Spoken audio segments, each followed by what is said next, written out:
السلام علیکم ورحمۃ اللہ وبرکاتہ۔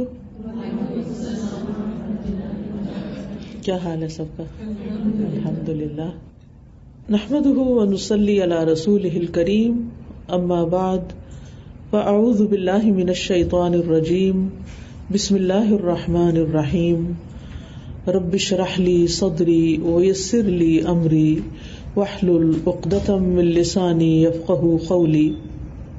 اللہ سبحانہ و تعالیٰ نے ہمیں پیدا کیا اور ہمیں بتا دیا کہ یہ زندگی جو میں نے تمہیں دی ہے یہ اس لیے ہے کہ تمہارا امتحان لے کے دیکھا جائے کہ تم میں سے کون اچھے کام کرتا ہے، کس کا عمل اچھا ہے۔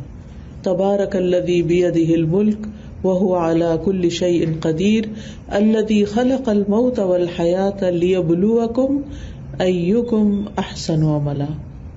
تو یہ جو ابتلا ہے، یہ جو امتحان ہے، یہ جو آزمائش ہے، وہ ہم میں سے ہر ایک پر ہے، کسی نہ کسی شکل میں۔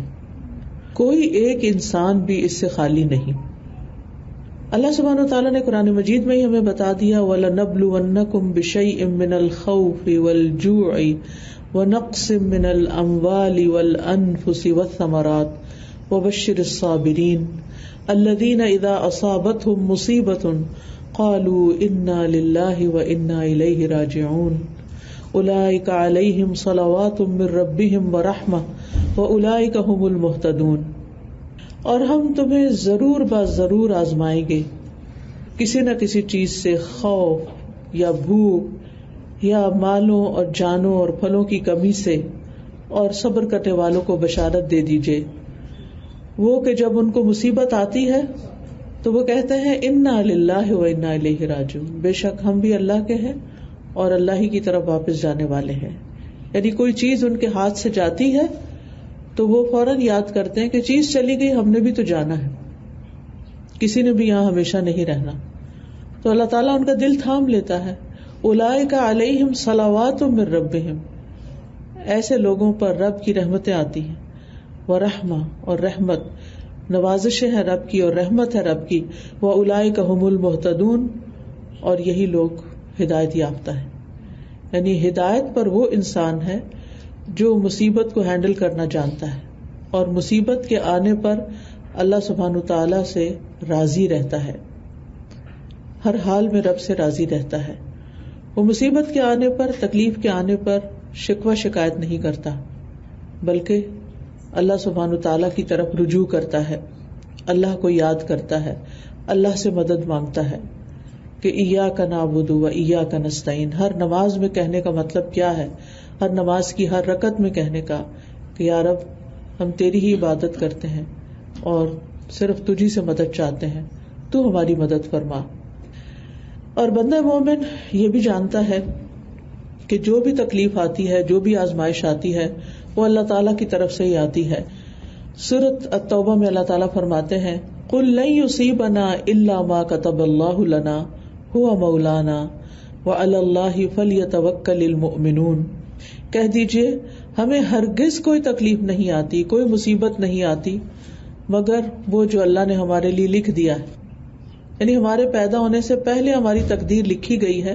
اللہ تعالیٰ کو پتا ہے کہ میں نے کس انسان کو کس کس چیز سے آزمانا ہے، کہاں کہاں اس کی زندگی میں کون سی مشکل آئے گی۔ ہوا مولانا، وہی ہمارا مولا ہے۔ وعلی اللہ فلیتوکل المؤمنون، اور مومنوں کو اللہ پر ہی بھروسہ کرنا چاہیے۔ یعنی جب مصیبت آ جائے تو پھر اللہ ہی کی طرف رجوع اور اللہ ہی پر توکل، اور اس بات کی امید اور انتظار کہ اللہ تعالیٰ ہی اس مشکل کو آسان فرمائے گا۔ اور مومن کا یہ بھی یقین ہوتا ہے، وَإِن يَمْسَسْكَ اللَّهُ بِضُرٍّ فَلَا كَاشِفَ لَهُ إِلَّا هُوَ، اگر اللہ تمہیں کوئی تکلیف پہنچائے تو اس کو کوئی ہٹا ہی نہیں سکتا مگر وہ خود ہی۔ وَإِن يُرِدْكَ بِخَيْرٍ، اور اگر وہ تم سے کسی خیر کا ارادہ کر لے، تمہارے لیے کوئی خیر چاہے، فَلَا رَادَّ لِفَضْلِهِ، تو اس کے فضل کو بھی کوئی رد نہیں کر سکتا، روک نہیں سکتا۔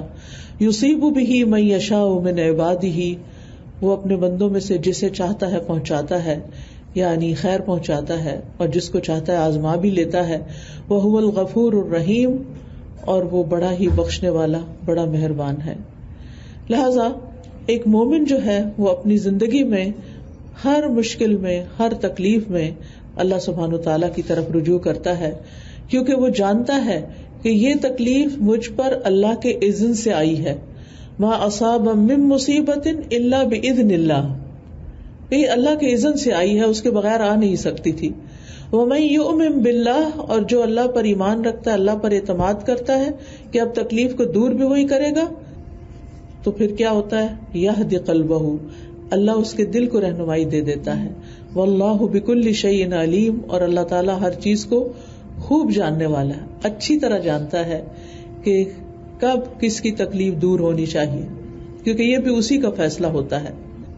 پھر آپ دیکھیے کہ بندے کو جو پریشانی یا غم یا تکلیف آتی ہے، یہ اللہ تعالیٰ کی طرف سے ضروری نہیں کہ کوئی سزا ہی ہو.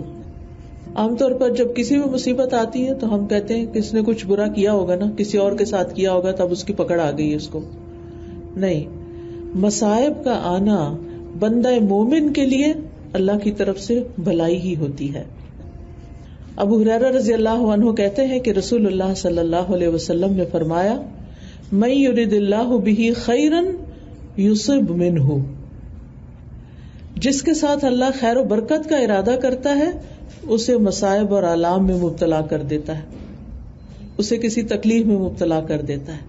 اور یہ بندے کے ساتھ اللہ کا بھلائی کا ارادہ ہوتا ہے، کیونکہ اس مشکل کی بھٹی میں ڈال کر اللہ تعالیٰ بندے کو اپنے لیے خالص کر لیتا ہے. جب تک کوئی تکلیف نہیں آتی تو انسان خوشحالی میں کبھی اپنے مال و دولت پر اعتماد کرتا ہے، کبھی اپنے بہن بھائیوں پر، کبھی ماں باپ پر، کبھی بچوں پر، کبھی کسی عہدے پر، یعنی دنیا کی چیزوں کی طرف انسان دیکھتا رہتا ہے کہ میں نے اپنا فیوچر سیکیور کر لیا ہے، میرے پاس یہ اور یہ ہے تو میرے لیے کوئی مشکل نہیں ہے. لیکن جب ان سب چیزوں کے ہوتے ہوئے انسان پر مشکل آ جاتی ہے اور پھر انسان دیکھتا ہے کہ تکلیف میں اپنے بھی ساتھ چھوڑ جاتے ہیں. یہ بھی زندگی کی ایک بہت بڑی حقیقت ہے کہ وہ تمام لوگ جو آپ کے آس پاس ہوتے ہیں، آپ سے بڑی محبتوں کا اظہار کرتے ہیں، بعض تکلیفیں ایسی ہوتی ہیں کہ جس میں وہ آپ کو بھول ہی جاتے ہیں، بلکہ انٹینشنلی دور ہو جاتے ہیں کہ اب ہمیں ان کے لیے کچھ کرنا نہ پڑے. لیکن ایک ہستی جو انسان کا ساتھ نہیں چھوڑتی، اور وہ ہے اللہ رب العزت کی ہستی. وہ اپنے بندے کو مشکل میں ڈالتا ضرور ہے، لیکن اسے کندن بنا کے نکالتا ہے، اس کو خالص کر کے نکالتا ہے. انسان مشکل میں پڑے بغیر خالص ہو ہی نہیں سکتا، کیونکہ مشکل میں ڈال کے اللہ تعالیٰ دیکھتا ہے کہ اب یہ میری طرف آتا ہے یا مجھ سے اور دور ہو جاتا ہے.